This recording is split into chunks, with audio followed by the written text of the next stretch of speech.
Queridos amigos de Interesante, bienvenidos a las entrevistas con fundadores e inversionistas de Latinoamérica, las mentes más brillantes, las personas que están cambiando el futuro de la región a través de la tecnología.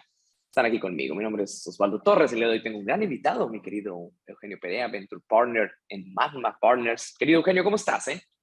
Muy bien, muchas gracias y gracias por la invitación. Me siento muy honrado, y más que digas gente más brillante. No sé qué hago aquí entonces, pero gracias por invitarme. Pues aquí estamos, querido, aquí estamos y mira, de verdad que se han llegado las mentes más brillantes y en esta conversación vas a ver que va a salir todo eso. Pero déjame decirle un poquito a la gente acerca de ti. Eres un pensador creativo, ejecutivo experimentado con un conocimiento sólido en tecnología y en su aplicación práctica. Mira qué importante aplicar la tecnología. Habilidades comprobadas en desarrollo comercial, diseño de productos, reclutamiento, fomentar talento. Pero me quedo y me encantan las descripciones de Twitter, Eugenio. Ahí dice que te gustan las startups, le entiendes si te gusta el fintech, la web, la música, los autos. No imaginaría que los autos, la comida, los libros, la ciencia. Mira, el entretenimiento al azar. Siempre la descripción en Twitter es como muy honesta, ¿no? Déjame platicarle a la gente acerca de Magma. Tu compañía, Magma Partners, es una firma de capital de riesgo en etapa inicial. Tienen oficinas en América Latina y California. Magma se especializa en encontrar las mejores startups de tecnología con tecnología. Tienen ahora mismo alrededor de 32 empresas, inversiones en 32 empresas en América Latina. ¿Es más o menos esto lo que hace Magma Partners?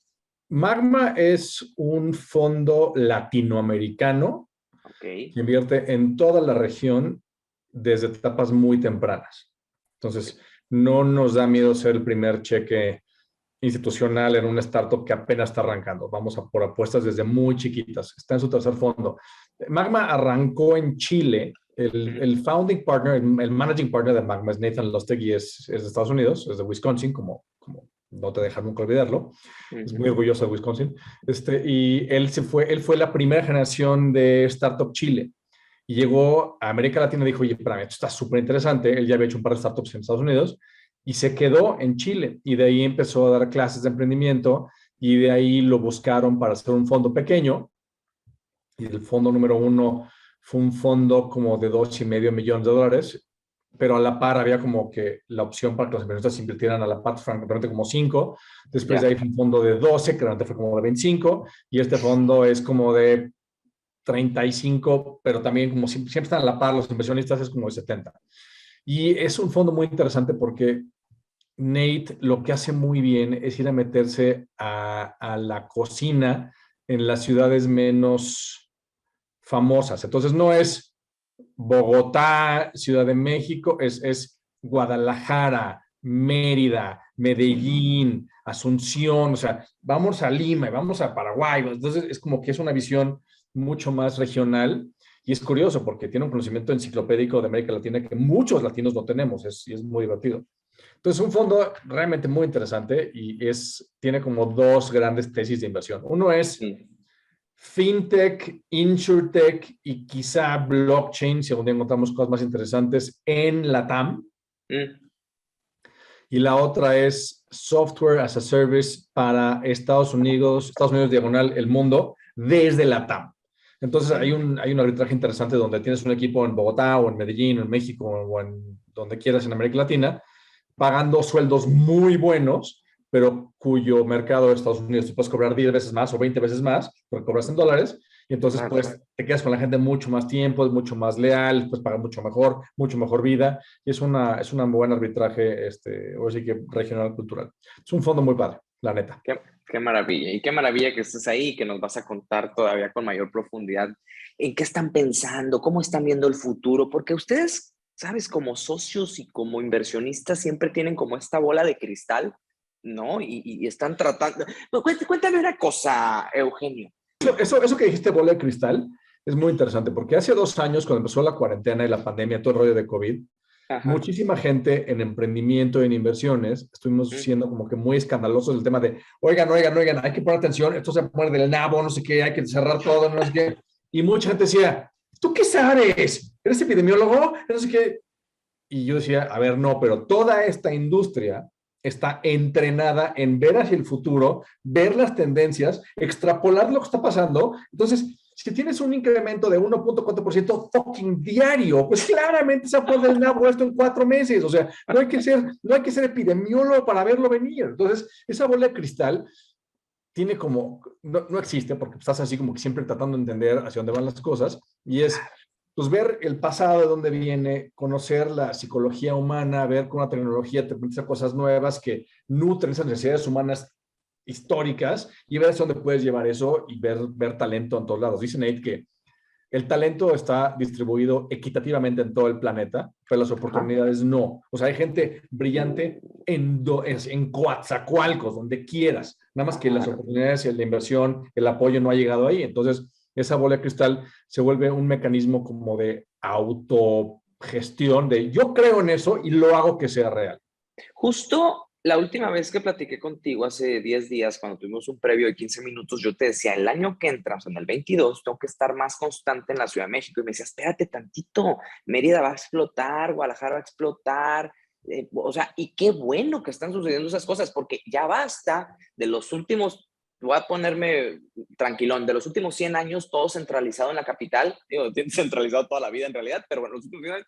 Y que también esto se centralice y que también esto sea de las cúpulas y que también esto sea, no está padre, ¿no? ¿Estás de acuerdo? Como dices, que hay alternativa para todos. Y te voy a poner un ejemplo, Eugenio, y es una noticia, la leíste, seguro, Platzi y su equipo y la ronda.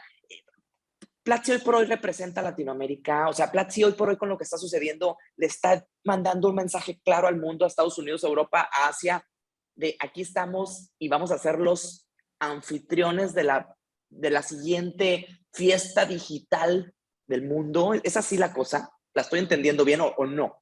Lo de Platzi es increíble. Estaba yo ayer fascinado. De hecho, me acaban de invitar hace poquito a dar clase en Platzi y filmé mis clases hace un mes. No sé qué experiencia. O sea, de por sí yo ya admiraba a Platzi de manera salvaje y tenemos un cachito de inversión en Platzi desde el fondo número 2.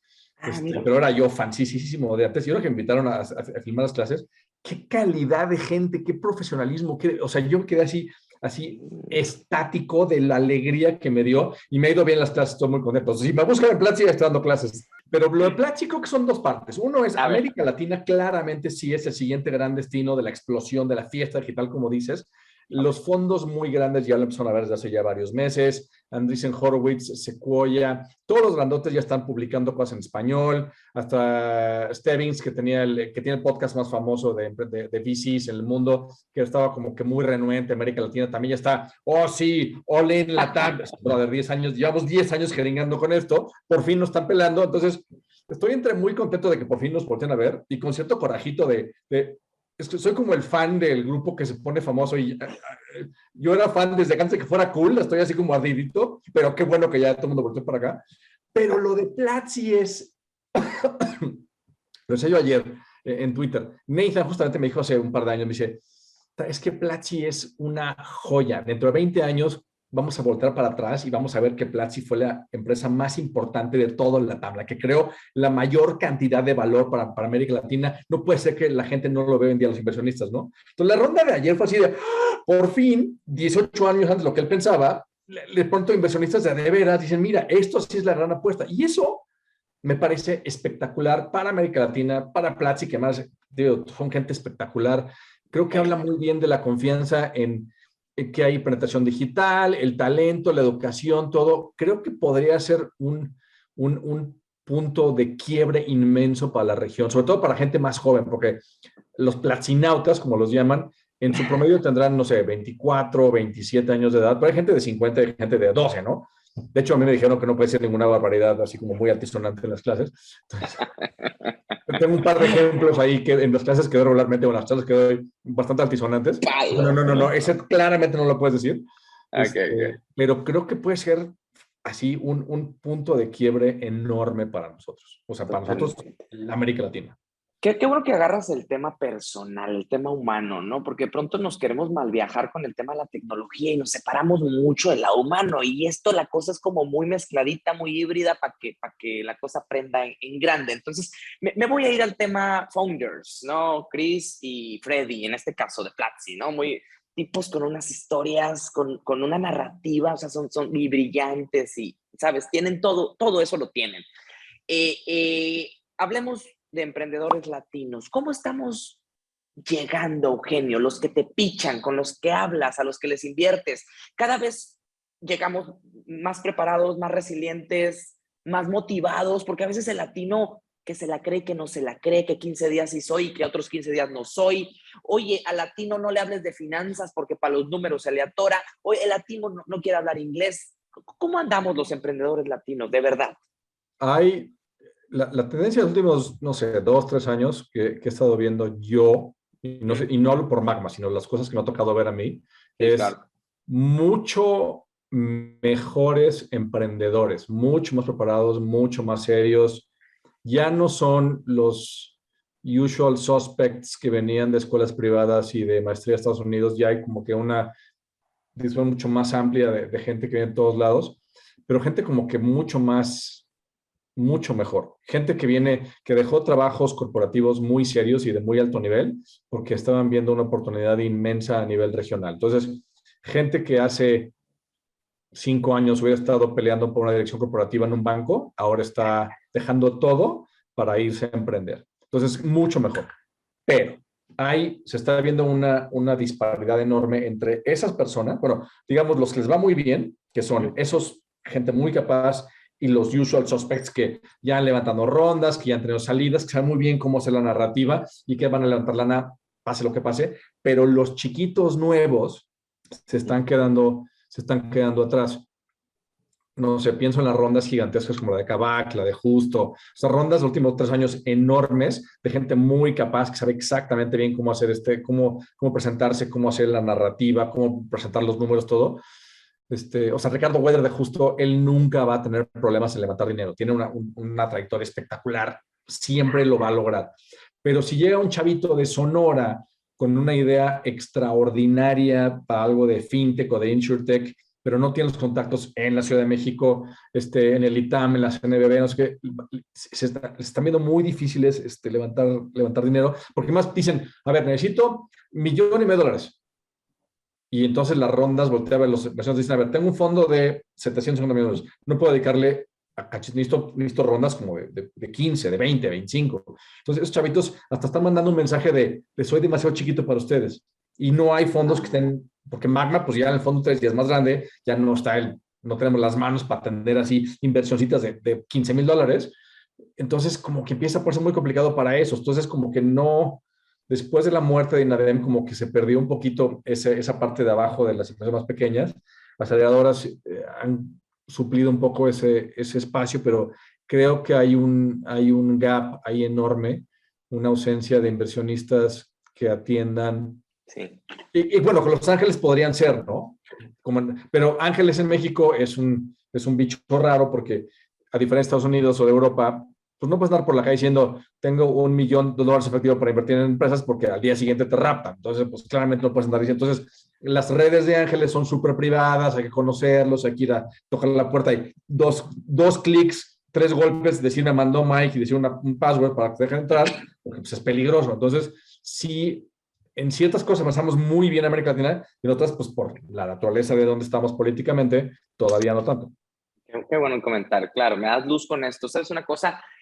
Justo con esto que hacemos aquí en Interesante, he descubierto unas startups o unos founders, porque todavía las startups están algunas desarticuladas y muy raras, pero unos founders con unos skills, con una garra, con unas ganas brutales. Entonces, coincido totalmente, pues, de que a esta gente se le tiene que dar exposure, se le tiene que aventar hacia adelante, ¿no? Porque a veces son pensamientos, sesgos personales. Dices, no, tiene 20 años, 22. Cállate, a lo mejor entiende la vida 4 veces mejor que tú y ya solucionó problemas mucho más profundos de los que tú ni siquiera te has dado cuenta. Entonces, coincido en que hay ese gap y lo vamos a reducir, Eugenio, ¿no? O sea, tenemos que reducir. Pero esos jóvenes, es interesante. Me está platicando una amiga que trabaja en temas de seguros y otra trabaja en el BIS, en el Banco Mundial de los Bancos Mundiales, de una ejecutiva francesa muy famosa en una aseguradora que todos los viernes tiene una cosa que llaman mentoría en reversa. Entonces, cada senior director de la empresa tiene un mentor que es 2 niveles abajo para que le enseñe cosas modernas. Entonces, todos los viernes te callas y dejas que el escuincle te enseñe. Y eso me pareció así brillante, porque Sí. claramente, o sea, yo lo veo con la gente de mi generación y con la gente con la que trabajo, que son mucho más chicos, y ves la diferencia de pensamiento y cómo la gente de mi generación no entiende nada. Es que sí les urge soltar esa sensación de yo lo sé todo y es no sé nada porque el cambio es descomunal y entonces estamos cambiando cosas. Entonces, escuchar a los chicos. Y también hay un tema cultural donde emprendimiento ya no es como irte a tu casa e irte al circo, o sea, es una chamba. O sea, no es como, Sí. ay, mijito, deja de perder el tiempo y vete a estudiar medicina o ser abogado. No, ahora ya ser emprendedor es una cosa que pasa. Entonces yo me acuerdo, cuando estaba yo chiquito, yo veía, no sé, a los grupos ingleses de rock muy famosos y decía que, Ya. miren, muchos estudiaron en escuela de artes, estudiaron para ser músicos. Yo decía, ¿cómo? Es un país, el Reino Unido, donde estudiar para ser músico se puede. Bueno, antes eso se podía, y ahora en México ya puedes decir, soy emprendedor sin que tu tía te regañe en la Navidad. Dice, ay, mijito, no pierdes el tiempo. O sea, ya es en serio. Me tocó una vez compartir un taxi con los emprendedores en Guadalajara. Fuimos a Campus Party, un amigo y yo, Ujú. y nos tocó con los fundadores de esta startup que hacen un brasier que detecta cáncer de mama. Y son Creo que sí. chavitos, yo creo que 18, 22 años, y en la hora que estuvimos en el taxi nos quedamos así estupefactos de la brillantez, la claridad, así de, o sea, así de, no manches, estos chavitos sí, o sea, nos dan 28 vueltas. Entonces sí, claro que ya se puede y todo el mundo puede, o sea, quien sea puede ser emprendedor. Totalmente. Fíjate, Eugenio, y cómo es un tema cultural, tal cual acabas de decir con mucha precisión y muy acertado. Cuando estuve en el Silicon Valley algunos años, la oficina estaba en el downtown de Palo Alto. Entonces, de pronto me tocaba irme en Uber a la casa porque es mucho más cómodo, por cierto, que andar en el coche. Y de pronto el del Uber me preguntaba, oye, pues digo, se me sale el acento en el inglés, el acento terrible, y me dice, oye, mexicano, ¿no? Sí. ¿Y en qué cocina estás, mexicano? Fíjate en qué cocina, me decía, y yo no estoy en ninguna cocina, digo, y no es que esté mal, que el paisano esté en la cocina, mi respeto, los del campo, la cocina, la construcción, pero se sigue todavía encapsulando que la gente que anda por ahí en Palo Alto o en esas cosas, y que son mexicanos o latinos, siguen en este tipo de, y no, ya hay los que vamos a hacer negocios, ya hay los que están dando ponencias en Stanford, claro que los hay, y los que están invirtiendo, los que están haciendo cosas, y lo mismo tiene que suceder en el país, pues darle esa vuelta desde brechas generacionales hasta la mismísima preparación. De este mismo podcast también, Eugenio, he salido queriendo tuitear, digo, me detengo un poco diciendo a la gente, hey, párale de estudiar tu merca y tu comunicación, estudiate Grow, estudiate Bootstrapping, metes como eso que hoy es lo muy duro en las startups que van a ser las compañías y los trabajos de los próximos que 50 años, 80 años, algo así, ¿no? El hecho de que no haya barrera a la entrada para el aprendizaje, más que la barrera socioeconómica, cultural de la que vienes, porque pues sí, acceso a internet, saber Claro. leer, hablar inglés, o sea, son cosas que claramente tendremos que estar impulsando en toda la región, que todo el mundo tenga acceso a internet, todo el mundo sepa inglés, todo el mundo tenga el tiempo para meterse a internet, o sea, porque estás trabajando 20 horas diarias en el campo, pues claramente no tienes tiempo de meterte a internet y aprender, ni puedes saber de cripto, ni de Web3, ni nada. Estás trabajando para subsistir. Por eso hay esos modelos de, no sé, de renta básica universal donde tienes una capa, una plataforma financiera para no morirte de hambre, me parece tan importante. Pero, a ver, han florecido las fintech como margaritas este 2021 por todos lados y el que no se hace unicornio, de todos modos va a ser muy grande, aunque no seas unicornio, pues es muy grande. Primero, todavía hay campo para más fintech en el 22, ves que sigue esta industria fuerte. Y segundo, ¿qué no estás viendo de tecnologías en startups? O sea, de pronto, ¿qué dices? Ah, caramba, no veo que venga cybersecurity, no veo que venga, ¿qué onda? ¿En dónde no estamos jugando? ¿Y qué va a pasar con la fintech? Platícame un poco.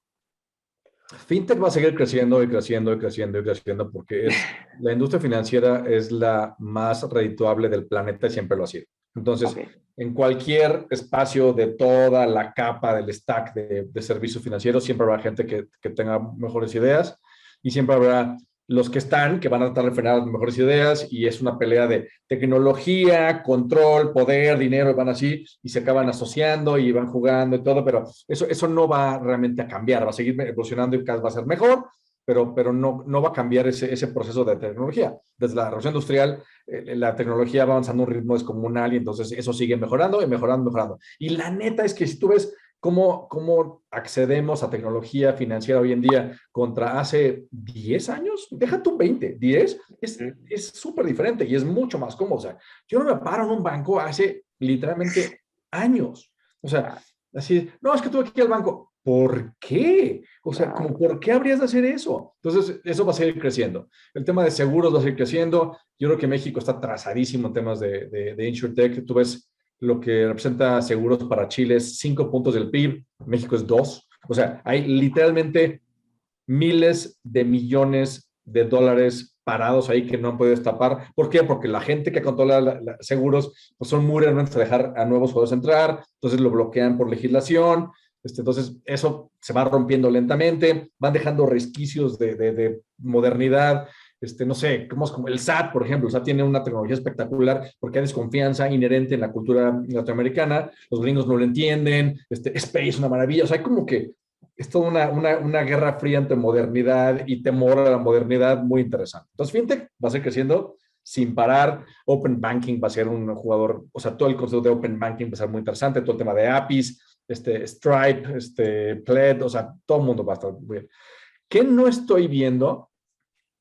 No estoy viendo suficiente adopción de el regreso del péndulo. Ya tengo un poquito mi tesis personal.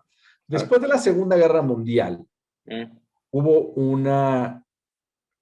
La Segunda Guerra Mundial fue ganada por la ciencia. Con los científicos, que eran los buleados de la escuela, de pronto se hicieron famosos. Mira, nosotros ganamos la guerra, nuestra ciencia, ahora sí me tienes que, ahora sí, tengo mujeres y copas de champán, ahora sí ya soy así el famoso, ¿no? Entonces se metieron hasta la cocina en muchísimas cosas que no necesariamente eran de su conocimiento. Entonces, movilidad, urbanismo, alimentación, salud, como que todo se fue hacia una aplicación desmedida de ciencia sin control. Es que no sé si ciencia es la palabra, porque yo soy pro ciencia, pero no aplicación de, por ejemplo, te voy a poner el cereal, una caja de cereal. Dice, adicionado con 18 vitaminas y hierro. Está adicionado porque al convertir alimento en esa caja de cereal, pues dejó de ser alimento. Entonces, tuvieron que regresarle todo lo que le sacaron en el proceso de procesarlo y convertirlo en hojuelas de maíz, que son así como de cartón. O sea, tú dejas la comida que dejas ahí y ningún insecto y ninguna bacteria se lo quiere comer, porque ya no es comida. O sea, tú dejas una manzana encima y todo se la quiere comer, o sea, le salen hongos y cosas. Tú dejas la caja de cereal y no pasa nada. Entonces, eso ya no es comida. Igual el tema de los suburbios, el tema de la movilidad, el tema de pasarte 2 horas en el coche, todas esas cosas que ignoramos 14,000 años de historia de la raza humana, de cómo fuimos evolucionando a vivir en los ríos, y en barrios caminables, y la comida, y la fruta, y la verdura, y todo. Y dijimos, no, yo sé de esto porque yo voy a vivir en un suburbio, y el coche, y la salud también, el tema de depender demasiado en químicos y en medicinas, cuando, o sea, está muy bien para corregir cosas, pero no sé si está también para prevenir cosas. Entonces, hay muchas cosas que podemos hacer de salud. 90% es prevención. Comer bien, dormir bien, hacer ejercicio, comer lo correcto, o sea, llevar una vida que te conduzca a que no te den cosas. Si vives una vida que te conduce a que te den cosas, pues sí, entonces ya tómate tu Lipitor y esas cosas, pero es mucho más fácil que no te dé. Es como el tema de growth y de marketing. Es más fácil venderle al cliente que ya tienes que ir por un cliente nuevo. Es mejor prevenir antes de que te dé el infarto, antes de que te dé cáncer de estómago o cáncer de colon. Entonces, yo creo que debe haber un mercado inmenso, porque hay trillones de dólares ahí en salud psicosocial y física y mental que perdimos de los 40 para acá. Y estamos como que de regreso al péndulo. Y tú lo ves en tantas startups de, no sé, pelotón y cosas de yoga y cosas de meditación. Tú ves a Headspace y ves a Calm y ves a Puramente en América Latina. O sea, ahí empieza el péndulo a regresarse a, brother, no estábamos tan mal. Digo, sí, nos faltaba la penicilina, ¿no? Pero ya sabemos la ciencia, la parte buena. Ahora vamos a quitar lo que le sobra al abuso de medicinas y de cosas y regresar a lo que sí servía. Y tendemos y nos encanta irnos a los extremos, ¿no? Nos fascina, y aparte somos bien autodestructivos, ya sabes cómo es la raza humana, que es tremenda, ¿no? Fíjate que me hace mucho sentido. Me acordé ahorita de lo que pasó en las Olimpiadas, de esta chica americana que se retira de su competencia por demandar un tema de salud mental. Claro, salud Ajá. mental. Hoy estás hablando de chicos de 18, 19 años que tienen 12 años en eso y que están hasta la coronilla de la presión y la exigencia. Entonces, definitivamente va a ser para todos, ¿no? Y también de pronto, y traigo a este espacio founders o VCs que también tienen que, y me dicen, ¿sabes qué? Tengo que a veces ponerle un alto y hacer cosas que ayuden a que esta olla de presión se libere, se reinvente, ¿no? Suele suceder. Vámonos bueno, ya hablamos un poco de las tecnologías que estás viendo. Hay gente que escucha este podcast que más allá de irle a presentar a un VC KPIs, que ahorita podemos hablar de algunos KPIs, les interesa mucho saber qué se discute ya cuando el inversionista deposita en ti pues, el recurso y la confianza, qué se discute, cada cuánto. ¿Tú cada cuánto hablas con los founders? ¿De qué hablas? ¿Cómo es estas interacciones con los founders o con los equipos en los que inviertes, Eugenio? La frecuencia de interacción con el consejo, con los inversionistas, digamos, pues que también depende mucho, la mínima es cada trimestre. Pero Mínimo. dependiendo, si es una empresa de etapa mucho más temprana, yo creo que contacto mucho más recurrente, digamos mensual, puede ser muy sano. Y hay un chorro de blog posts de, no sé, Mark Suster, que es un buen VC, muy buen VC de Los Ángeles, sobre cómo lidiar y cómo llevar un consejo de administración. Y yo creo que él dice una cosa que me encanta, que tu consejo no debe ser a alguien a quien llegues así al mes y le reportas. Es, oye, son inversionistas, es gente que tú llamaste independientes para... Úsalos para reuniones estratégicas, les mandas con tiempo, haces una cena y a ver, el tema de este mes es cómo resolvemos este tema. Tú, vamos a trabajar, no nada más vendimos tanto, crecimos tanto, tenemos este problema, que no es que el hiring, no, oye, es parte de tu equipo, que trabajen contigo y te ayuden porque al fin y al cabo el director general pues es el que carga con toda la responsabilidad. Entonces, parte de la gente que tiene que apoyarlos. Ellos pueden correrlo, pero tienen que apoyarlos también para que hagan su mejor chamba. Entonces, yo pensaría que desarrollar una muy buena relación con tus inversionistas y con tu consejo es muy bueno. No los veas como alguien que mantienes afuera de las conversaciones. Mientras más honesto seas, más apoyo vas a tener cuando las cosas se pongan rudas, porque siempre se acaban poniendo rudas tarde o temprano. Y si no tienes al consejo y a la gente que invirtió en ti de tu lado, porque los tomaste por sorpresa, que fue lo peor que puedes hacer por sorpresa, cuando te pones con rudas no te van a apoyar. Entonces es mejor desde antes, a ver, así se ve, les aviso que esto está rudo, vamos a ver. Entonces los mantienes informados. O sea, a nadie le gusta que un día, oye, fíjate que redimos 40% de ventas ayer o en los últimos 6 meses. ¿Por qué no me dijiste? Es que no quería, no, es mejor desde antes. O sea, transparencia absoluta. Al final del día, la incertidumbre no le gusta a nadie, la incertidumbre, ¿no? A Todos queremos nadie. claridad, honestidad y transparencia.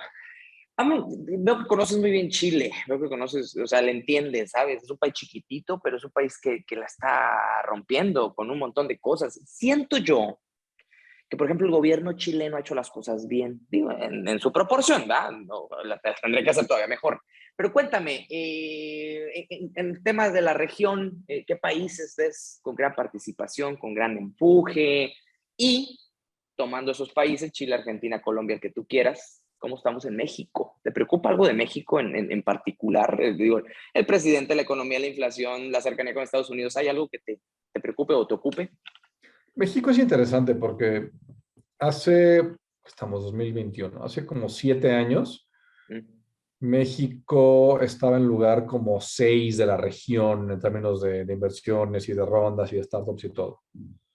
México tiene una cualidad muy extraña, que hay poca colaboración. Me decía un cuate de Google, que es de conocer Paco Solzona, me dice, en Argentina hay el mismo número de developers de Java, ¿no? O de Linux, o sea, programadores. Y allá hay 10 veces más meetups y hackatones y install fest que aquí en México. Entonces, México estaba como que pegando muy por debajo de su capacidad. Pero de 2015 a la fecha, la aceleración de México como una potencia de emprendimiento en la región ha sido así. Entonces, de pasar de número 6, está en número 2 pegándole a Brasil. Y Brasil es un monstruo de emprendimiento, es impresionante. Pero ya dejó atrás a Chile, a Argentina y a Colombia, pues sí, así salvajemente. Claro, es un país mucho más grande, con más dinero, entonces sí tenemos como una ventaja, pero como que estaba como que todo tapado y se fue destapando 2015 a la fecha. Y es curioso porque eso fue gracias a muchos extranjeros que vinieron. Muchos extranjeros que han emprendido en México llegan y dicen, esto es un el potencial es inmenso que mexicanos no vemos, ellos sí lo ven, españoles, franceses, italianos, colombianos, brasileños. Espérame, aquí es. Entonces, eso ha traído a México hacia adelante. La iniciativa privada, el gobierno no ha ayudado, el último gobierno no ha ayudado en nada y todo lo contrario, es impresionante el atraso mental, cultural. Yo solía pensar que era un tema de incompetencia, ahora pienso que es un tema de corrupción y maldad así inmedible. Entonces, Terrible. todo lo malo que te puedas imaginar que piensa el gobierno, lo pienso. Ya, súper. Pero México se ha vuelto un destino de emprendimiento hiper interesante. La cantidad de inversiones que llegan a Estados Unidos y México en emprendimiento es enorme. Fondos que diario en TechCrunch levantó dinero tal empresa y le invirtió Wichita Partners. ¿Quién demonios es Wichita Partners? O sea, y así diarios. ¿Quiénes son así? Hay montonales de fonditos, pero bueno, fonditos. Los gringos dicen microfund, menos de $200 millones. Es un Sí, sí, me encanta, sí, sí, sí, claro. sí. ¿Cómo? ¿No tienes medio billón de dólares? Eres un micrófono. Y está lloviendo lana a México y creo que eso ayuda mucho a esa economía. Tenemos como dos economías, así, la política popular y la privada que está trabajando de manera, pero así, pero muy bien. Qué interesante. Y con respecto a hubs de tecnología más avanzados, el Silicon Valley, Austin, Miami, ¿qué ves Ah, ahí? el famoso Miami. Anda con todo, ¿eh? Digo, el único problema que tiene Miami es que no estoy en Miami, es una chulada, o sea, todo el mundo está ahí, hay lana, hay... Yo no sé si les creo ese hype de vámonos todos a Austin y a Miami. O sea, Silicon Valley sigue siendo Silicon Valley y no lo dejará de Sí, ser. jamás. Aunque San Francisco tiene problemas importantísimos de movilidad, bueno, de urbanismo y de crimen y todo, Sí. sigue siendo Silicon Valley. Más bien creo que lo que está pasando es que están creciendo nuevas ciudades, Boston, Nueva York, Montana, digo, Miami y Austin claramente, pero Guadalajara lleva muchos años haciendo cosas muy interesantes. Mérida está creciendo muy bien, Medellín, Bogotá, Santiago. Argentina, tristemente, a pesar de que los argentinos son buenísimos, pues Argentina, pues una vez más, como les gusta hacer, si otra vez otro balazo en el pie, entonces pues, quién sabe qué pase ahora, pero no podemos soltar en América Latina nuestro pasado complicado. Entonces, como dices, no nos la creemos todavía. Y si hay un tema interesante, en México los emprendedores que yo me he topado aquí tienden a no tener una visión muy global. Entonces les digo, a ver, piensa como si fueras sueco. En Suecia el mercado interno es así, son 6 suecos, entonces ellos de entrada del día uno están pensando en el mundo. Piensa en el mundo, no pienses en la Condesa o Ciudad de México o el Bajío, piensa en el planeta. Y creo que en ese aspecto los colombianos son mucho más globales que nosotros. Ellos sí piensan como mundo. Y los brasileños ni se diga. Brasil piensan en todo Brasil, que es inmenso, y luego en el mundo. Entonces creo que lo hacen bien. México nos falta un poquito de colmillo de pensar no nada más en la colonia Condesa, no todo es, no todo es hipster con Dechi. Tienes que pensar un poquito más global. Y la gente que está fuera de la Ciudad de México piensa más global. Sí, te cacho, León, claro. León, para mi enorme sorpresa, está trabajando ¿León? muy bien. León, Qué Guanajuato. mara Sí, qué maravilla, fíjate, y Sí. podríamos todos concebir que ahí ha sido históricamente tema de, de zapatos, de maquila, de ropa, y mira, ¿no? Lo que está naciendo Bueno, y es que creciendo. el gobierno de Guanajuato ha invertido mucho en infraestructura para comunicarse con el mundo. Tiene un aeropuerto ahí juntito entre el Silao y el León, internacional, vuelos de Europa. Tiene un puerto interior para poder soltar el tema así, de aduanas ahí interiormente. O sea, han chambeado. O sea, quieras o no, esos los gobiernos, los últimos 20 años de Guanajuato, se han invertido. Por eso tantas plantas armadoras de coches se ponen alrededor, porque la logística legal, fiscal y física está muy bien armada. Entonces se está creando un hub y entonces esas empresas pues quieren tecnología alrededor, funciona muy bien. Esa es la cosa, ¿no? Me hace total sentido. Eugenio, ya nos quedan unas preguntitas, pero vamos a movernos a un tema que también creo que debe de equilibrarse un poco la balanza. Y la pregunta específica es, de todos los pitches que tú recibes y la gente con la que hablas, ¿cómo va la participación de las mujeres? O sea, ¿qué quiero yo entender qué está pasando también con las mujeres en este mundo tecnológico? Porque te digo, me fui al Silicon Valley y dije, no, no, no, la mentira, siguen el machismo y siguen un montón de cosas que no terminan de ayudar para que esto avance como tendría que avanzar. Cuéntame cómo están las cosas en México, en Latinoamérica, participación de mujeres en círculos de poder, tomadoras de decisiones, ¿no? Yo creo que sigue siendo muy machista. Yo creo que Ya. sí ha cambiado, pero sigue siendo, o sea, si ves, lo ves numéricamente, número de socios de fondos de inversión y CEOs contra socias y CEOs mujeres, yo creo que sigue siendo muy machista, pero al igual es un sesgo personal, Mm. yo he sentido desde que entré a este mundo y fui también recibido, que las mujeres tenían un rol como muy respetado y como no era machista el entorno, pero yo soy muy ingenuo luego. Entonces, me acuerdo de cuando conocí a todo este mundo y había mujeres CEOs y así, pocas inversionistas, eso sí, Ujú. ahora ya más, pero sí como que tenían su rol muy bien y nadie las hacía menos por eso, pero sí siempre ha sido un reto enorme en temas pues, de género por todos lados. Y yo estaba un poco en contra de las cuotas de género en consejos de Ok, administración. ok. Y una amiga me dijo, me enseñó números así en el mundo, me dijo, "Mira, es que si no ponemos cuotas ahorita, punto que luego las quitamos, pero necesitamos como que abrir un espacio definido para que eso permita que entremos y después ya se haga la balanza. Y medio me convenció de que sí es importante tener, y luego me enseñó números increíbles de el efecto positivo en las inversiones cuando hay una socia mujer. En consejos de administración, en fondos de inversión, en comités de inversión, cuando hay mujeres, normalmente los retornos son mucho mejores. Pero hablo de 22%. O sea, no es así poquito, es una lana. Pero eso implica cambios radicales en la comunicación y en todo. Entonces, pues, yo creo que es necesario.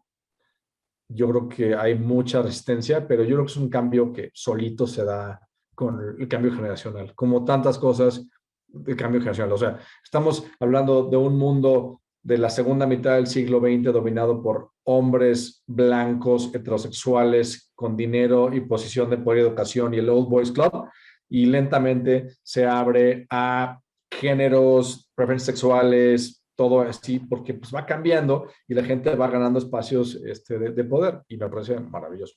En un tema muy práctico, de los correos que recibes a la semana, ¿cuántos vienen de mujeres, de fundadoras? ¿Cuántos? ¿O al mes? ¿Cuántos? ¿20-80? ¿Algo así? ¿70-30? 70-30 o sí, o sea, sí, 75-25 yo creo.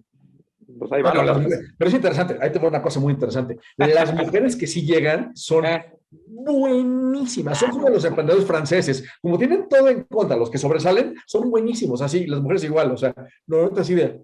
Conocí recientemente a la CEO y fundadora de Homely, a Melina. Una chavita, sí, sí, No, sí, no, sí. no, no, no, no manches, le gira la piedra de una claridad así apabullante. Eso es emocionante. Qué Entonces maravilla. es tan refrescante de ver a alguien que no le da miedo para nada y el hecho de ser mujer no lo ve como un obstáculo, lo ve como una ventaja. No, no, increíble. Claro, Súper bien.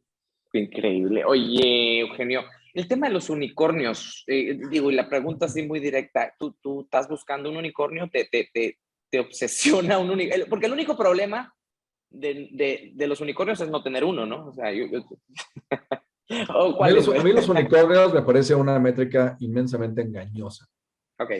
porque yo podría decirte, vamos a ser un unicornio de tu changarro mañana. Ujú. Me vendes una acción a X cantidad de lana, voy a darte así $100, y esa acción que sean suficientes para que ya valga 1 billón. O sea, con esa acción que yo te compro por $100, ya lo hacemos un unicornio.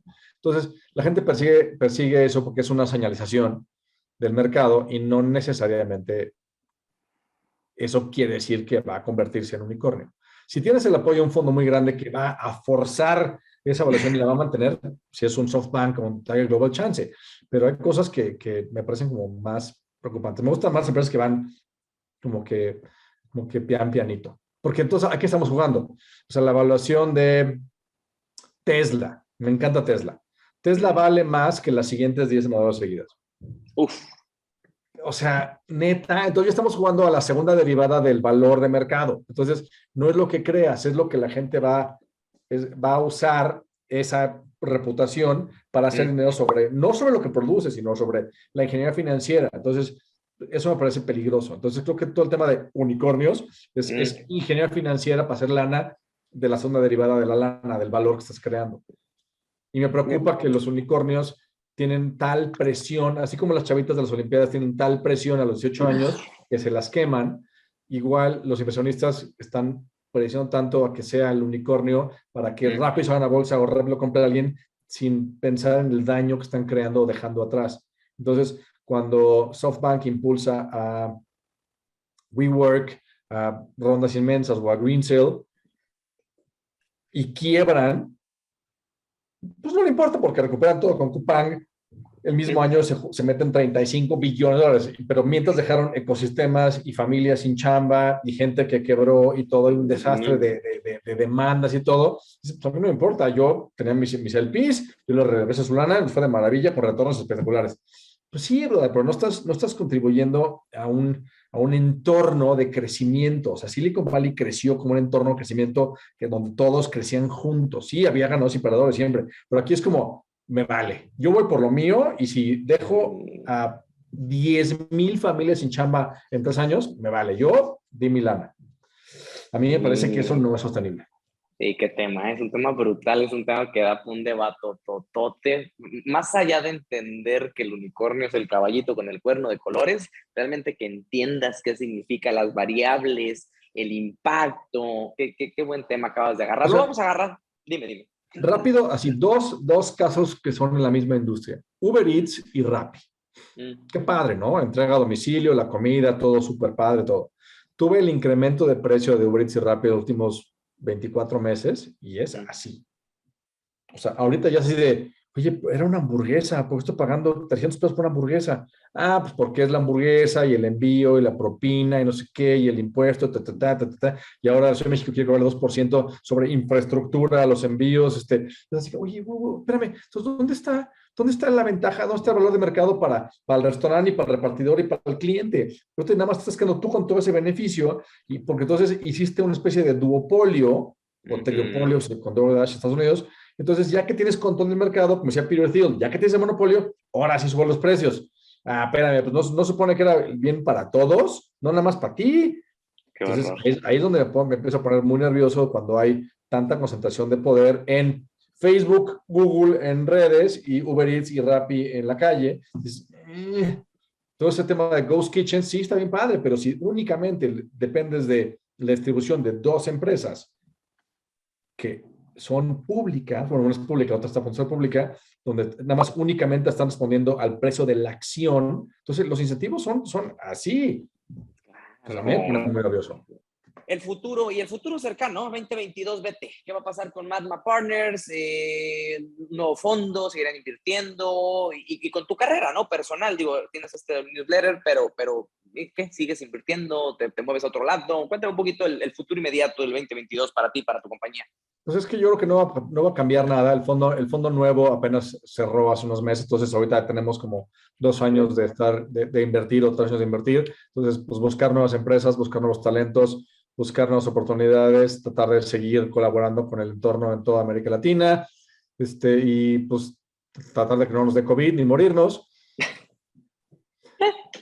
Seguir trabajando, o sea, llevamos muchas personas, o sea, miles de personas en América Latina trabajando en emprendimientos desde una década, seguimos, pam, pam, pam, pam, esa persistencia ¿cómo es una amiga? Sin prisa, pero sin pausa. Sí, sí, sí, totalmente. Estoy de No, no, no acuerdísimo. es, no es arranques de heroísmo, es seguir. Todos los días te levantas, chambeas, levantas, chambeas, levantas, chambeas. Como decía Marc Andreessen, 4 horas de cafeína y, no, perdón, 8 horas de cafeína y 4 horas de alcohol. Entonces, 8 de cafeína y 4 de alcohol es el día perfecto. Es buenísimo. Querido Eugenio, he disfrutado mucho conversar contigo. Eres un gran conversador, un tipo, de verdad, muy brillante, la verdad, muy brillante y muy ameno. Nada más, lo que pasa es que sueno inteligente, es mi show. Déjame buscarte el año que entra y volver a platicar contigo, a ver qué sucedió definitivamente. Un saludo para ti, para todo tu equipo. Nos vemos pronto, ¿te parece? Me parece maravilloso. Muchísimas gracias por la invitación. Yo me la pasé bomba.